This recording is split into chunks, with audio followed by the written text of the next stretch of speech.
Hey there, in this video we're going to go over how to create and manage your users in your Beacon account. So first, log into the console as an admin or an operations user, and then head over to the users section. So you'll see all the users you've already created, some of their contact info, their associated roles. Up here you have user counts according to what role your users are. If you click on each of these, the screen will jump to a filtered display of that for you. But to create a new user, we'll click Add Users in the upper right corner. You have a couple options when it comes to adding users. You'll want to click on the Invite Add New User button. You can also request seats if you need more licenses for your account, but this video will just be talking about actually adding the user accounts. So as I mentioned, you have two options. You can invite your users, which will send an email invitation with a link that they can click, allowing them to claim their account and set up their password. Or you can add the user account right here instantaneously, and then the user would claim the account later on by clicking the Forgot Password link as they go to log into the console. So both methods have advantages manually. The key thing about adding the user manually is it allows you to do some of the setup work up front so that when your user claims their account and logs in, maybe they already have inventory in their account.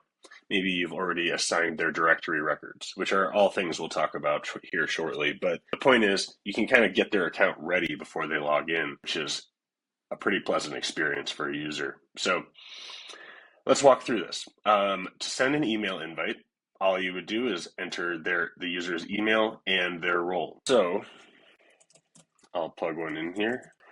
And then quickly, let's talk about roles. So operations users are kind of your admin users. These are the back office people who control the settings and the organization side of the account. So they typically work for your manufacturer.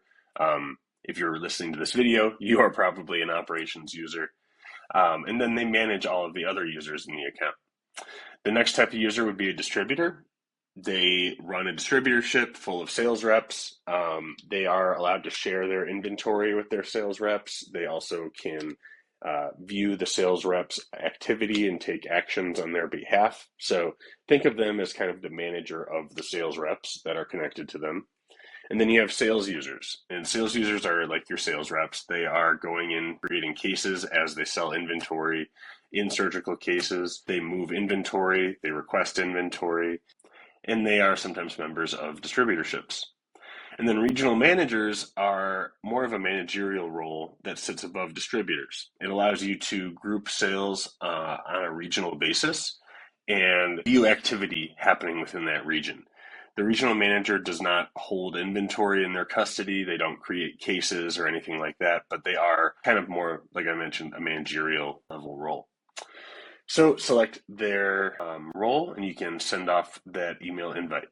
To give you a quick picture of what that invite's going to look like, here we have the one I just sent to myself. It's letting them know that they've been invited and they can claim their account and they can click sign up, and the system will allow them to go through the steps of creating the rest of their account. I'd also like to take this opportunity to add a user manually, which is the other option that we talked about. So I'm going to click on the Add New User button, and we'll flip to the other tab to use this option. I'll plug in their email. This is going to be a sales user. Now check this box if you are going to be creating a custodian-only user. A custodian-only user will hold inventory and you can transfer inventory to them. However, they are never going to be logging into the system and taking actions on their own behalf. So we use this to manage our inventory audit functionality with a discrepant custodian. We also use it to manage quick transfers, which is a way of doing forward stocking locations, which are both subjects that we cover in additional videos. If this is going to be a custodian-only user, you can check that box. But if this user is going to be taking any actions, if they will ever log into the system, if they will ever do cases and transfer inventory, you want to make sure that you don't check that box. You want them to be a full user. And once you've entered all of their info, click Add User, and the user account will be created. We'll see it up here at the top. You can also tell from the invitation date as well as this little bubble saying training incomplete, signifying that they have not been trained. So if we click on that user, we can open up their detail screen, and let's walk through some of the options that are now available to you. First, you can add files for this user. So if you have contracts, if you have licenses, if you have any details that you'd like to store that relate to this rep or this user, you can upload those here, and you'll have an enduring record of those for your other admin users to access. Up at the top, you'll see some basic contact information. As we scroll down here, you'll see that toggle for training complete. So this is signifying that the user is trained on your products and is authorized to do business. So, this is a pretty critical step one, but only do it if they've actually been trained. So this user will say has been trained, so we'll turn them on. And like this is saying, you cannot undo this step. So be sure about it before you turn it on.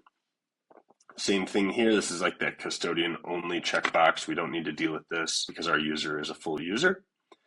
I'm not going to dive in depth into our user level settings. We have another video where I go one by one walking through these, so please refer to that video for more info. In this section, you have some settings and permissions that allow you to control the activity that your users do in your Beacon account. This is a pretty critical section here. Enter their shipping address so that you know where to send shipments when you're shipping them inventory. So this will make sure that that address is stored and comes up easily in a drop-down menu when you're filling out transfers and other shipment forms.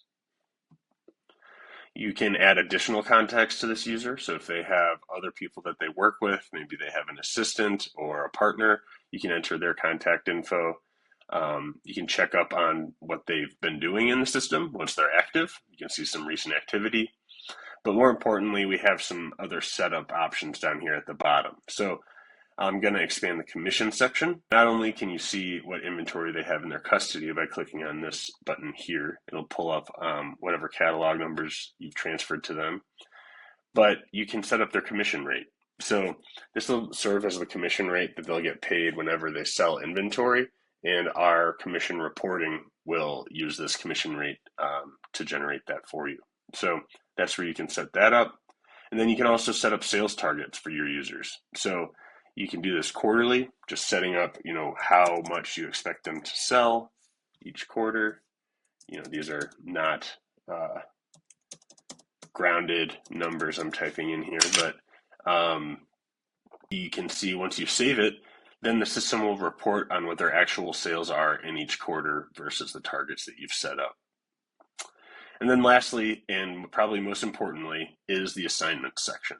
So when your user signs in and starts creating cases, they will be selecting directory records. So physicians, facilities, procedures, these elements that go into building a surgical case, they will be selecting those using the drop-down menus populated by the directory. And so you want to assign the appropriate ones to their account. And there are a few reasons to do this.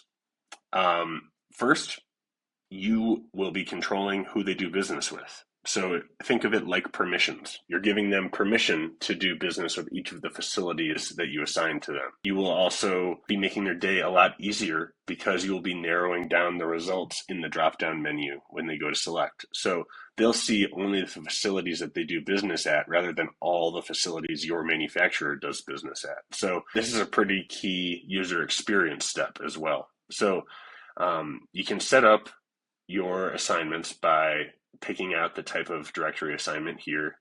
And then in the appropriate field here, you just select each physician or directory record. You can even add commission rates by physician if that is something your user will be subject to. So yeah, anytime you set up a user, make sure you set up their assignments as a step one.